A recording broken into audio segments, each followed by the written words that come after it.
நடுத்தர மக்கள் மற்றும் இளைஞர்களை திசை திருப்பி அவர்களின் வாழ்க்கையை சீரழிக்கும் ஆன்லைன் பெட்டிங் விளையாட்டுகளை தடை செய்ய வேண்டும் என பல தரப்பினரும் வலியுறுத்தி வந்தனர்.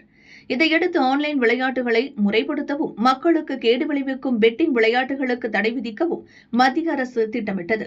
அதன்படி ஆன்லைன் விளையாட்டு மேம்பாடு மற்றும் ஒழுங்குமுறை சட்ட மசோதா லோக்சபாவில் தாக்கல் செய்யப்பட்டது. எதிர்க்கட்சிகளின் எதிர்ப்புகளுக்கு இடையே இந்த மசோதா லோக்சபாவில் நிறைவேற்றப்பட்டது.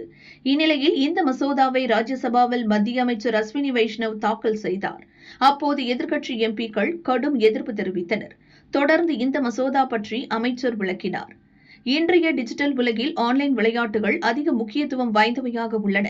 இவை 3 வகைகளாக பிரிக்கப்படுகின்றன. இ ஸ்போர்ட்ஸ் எனப்படும் முதல் வகையில் மக்கள் ஆன்லைனிலேயே குழுக்கள் அமைத்து விளையாடுகின்றனர். இதில் பல்வேறு அறிவுபூர்வமான தகவல்கள் பரிமாறப்படுகின்றன. இரண்டாவது சோசியல் கேமிங் எனப்படும் சாலிட்டர், செஸ், சுடோகு போன்றவை. இவ்வகை விளையாட்டுகளை ஆன்லைனில் விளையாடுவதால் எவ்வித பிரச்சனையும் ஏற்படுவதில்லை. இவை சமூகத்தில் நல்ல வரவேற்பை பெற்றுள்ளன.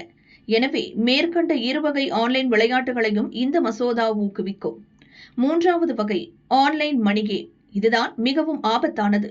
இளைஞர்கள், நடுத்தர வர்க்கத்தினர் இவ்வகை விளையாட்டுகளால் மிகவும் பாதிக்கப்பட்டுள்ளனர். சூதாட்டம், பெட்டிங் அடிப்படையில் நடக்கும் இந்த விளையாட்டுகளால் 45 கோடி பேர் பாதிக்கப்பட்டுள்ளனர். இதனால் மனநிலை பாதிப்பு ஏற்படுவதுடன் குடும்ப சூழல் மோசமான பாதிப்பை சந்திக்கிறது. பலர் உயிரை மாய்த்துக் கொள்கின்றனர். எனவே இவ்வகை விளையாட்டுகளை முற்றிலும் தடை செய்வதே இந்த மசோதாவின் நோக்கம். எப்போதெல்லாம் நடுத்தர மக்கள், இளைஞர்களுக்கு பிரச்சனை ஏற்படுகிறதோ அப்போதெல்லாம் அவற்றிற்கு தீர்வு காண பிரதமர் மோடி தலைமையிலான அரசு நடவடிக்கை எடுத்து வந்துள்ளது. அந்த வகையில் தற்போது இந்த நடவடிக்கை மேற்கொள்ளப்படுகிறது என அமைச்சர் அஸ்வினி வைஷ்ணவ் கூறினார்.